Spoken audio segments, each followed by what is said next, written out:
Assalamualaikum warahmatullahi wabarakatuh. Sahabat para soimin dan soimat yang berbahagia. Alhamdulillah, seperti biasanya kalau kami katakan salam kesadaran, maka jawablah Indonesia. Salam kesadaran Indonesia. Sahabat-sahabat sekalian yang berbahagia, hari ini saya sedang memegang buku Awareness of Ramadan yang telah ditulis oleh Ustadz Nakoy.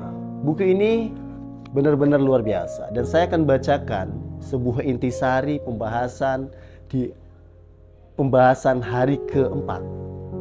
Bagaimana tentang hari keempat, buku ini membahasakan sebuah tema yang sangat luar biasa, yaitu puasa adalah latihan menanggung derita sementara. Dari buku ini, di dalam Quran surat Yusuf ya, ayat 87, janganlah kamu berputus asa dari rahmat Allah Subhanahu wa taala.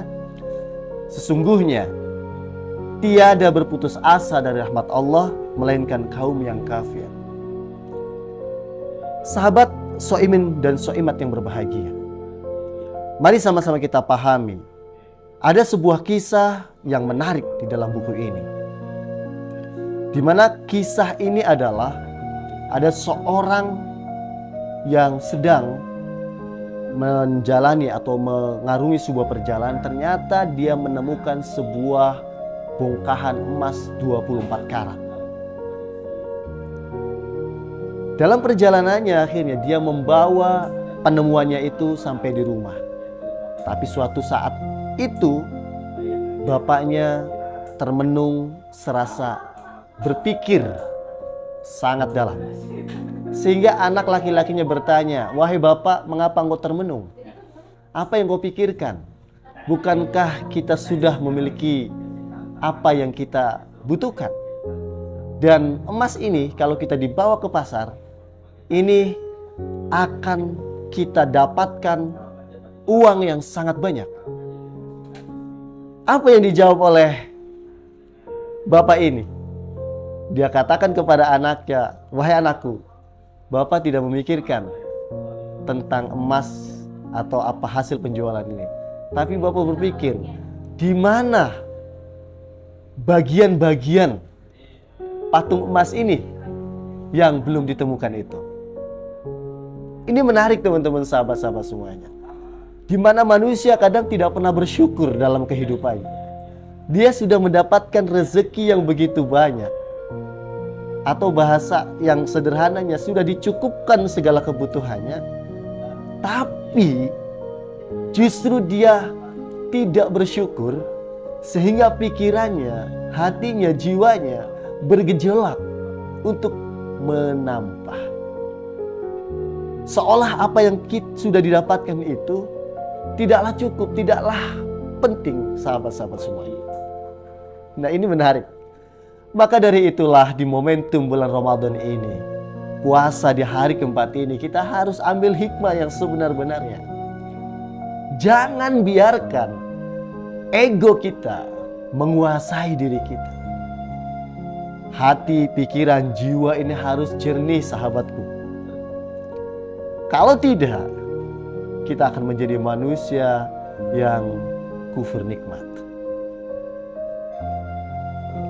Sahabat soimin dan soimat yang dirahmati Allah, dari cerita tadi tentu kita juga ada sebuah muatan yang sangat penting. Bagaimana kita selalu mencari kebenaran, bukan pembenaran. Sebab kalau kita mencari pembenaran, kita akan selalu mendapatkan atau menghasilkan sebuah pikiran-pikiran yang gelap. Segala apapun dibenarkan sesuai egonya. Tapi kalau dia fokus bagaimana kepada kebenaran, maka dia akan mendapat cahaya, dia akan mendapatkan hidayah, dia akan mendapatkan tuntunan yang luar biasa menuju pada kebaikan, jalan yang Allah ridhai. Sahabat soimin dan soimat rahimakumullah, maka Kalau kita mengambil sebuah pembahasan yang disampaikan oleh Ustadz Nako di dalam buku ini, dosa menurut saya adalah apa saja yang dalam jangka pendek membawa kesenangan, akan tetapi dalam jangka panjang mengakibatkan kesengsaraan. Jadi jauhkanlah kita menjadi manusia yang kufur nikmat, karena itu akan berdosa. Dan apapun yang kalau kita sudah berdosa, itu akan membawa pada kesengsaraan.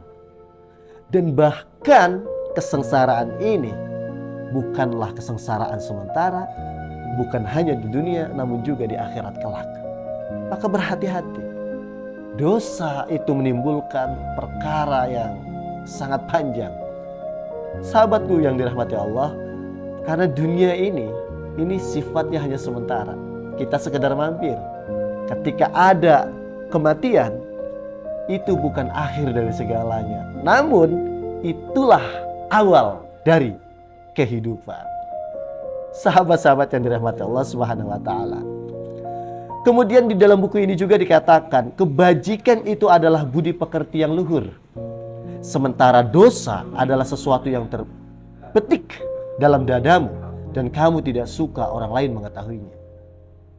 Makanya kenapa kita hari ini harus bersyukur. Allah menutup kekurangan kita, menutup aib-aib kita, sehingga kita seolah terhormat, kita seolah mulia. Ya karena memang Allah menutup kita, menutup aib-aib kita.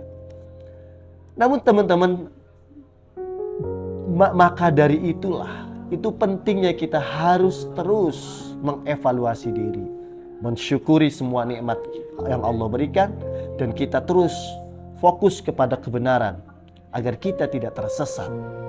Ketahuilah teman-teman, sahabat-sahabat semua, seperti dalam Al-Quran surat Al-Baqarah ayat 6 dan ayat 7. A'udzubillahi minasyaitonirrajim. Bismillahirrahmanirrahim. Innal ladzina kafaru sawa'un 'alaihim anzartahum am lam tunzirhum la yu'minun. Khatamallahu 'ala qulubihim wa 'ala sam'ihim wa 'ala absarihim ghisyawatu wa lahum 'adzabun 'adzim. Sesungguhnya orang-orang kafir sama saja bagi mereka. Engkau Muhammad beri peringatan atau tidak engkau beri peringatan, mereka tidak akan beriman. Allah telah mengunci hati dan pendengaran mereka. Penglihatan mereka telah tertutup dan mereka akan mendapat azab yang berat. Maka hati-hati, jangan sampai kita kufur nikmat, karena itu bagian dari perbuatan orang-orang kafir. Saat kita seorang hamba Allah kemudian menjadi kafir, maka sejatinya kita telah ditutup penglihatannya, hatinya, pikiran dan jiwanya untuk kebenaran. Maka kita berlindung kepada Allah Subhanahu wa taala. Mudah-mudahan momentum bulan Ramadan ini menjadikan tempat pencucian terbaik dalam kehidupan kita, sehingga kita yang tadi ada dosa, ada terbersit rasa tidak syukur, maka mulailah menjadi pribadi yang penuh syukur. Yang tadi kita berputus asa terhadap rahmat Allah, mulailah kita membentuk hati pikiran kita sehingga kita terkelola kepada jalan-jalan yang baik, kehidupan yang baik. Insya Allah berdampak pada kebaikan, dan mudah-mudahan kita semuanya menjadi hambanya yang mukhlasin, hambanya yang selalu bersyukur pada Allah Subhanahu wa taala. Terima kasih, selamat menjalankan ibadah puasa, dan kita semua menjadi manusia di atas rata-rata. Be transhuman. Assalamualaikum warahmatullahi wabarakatuh.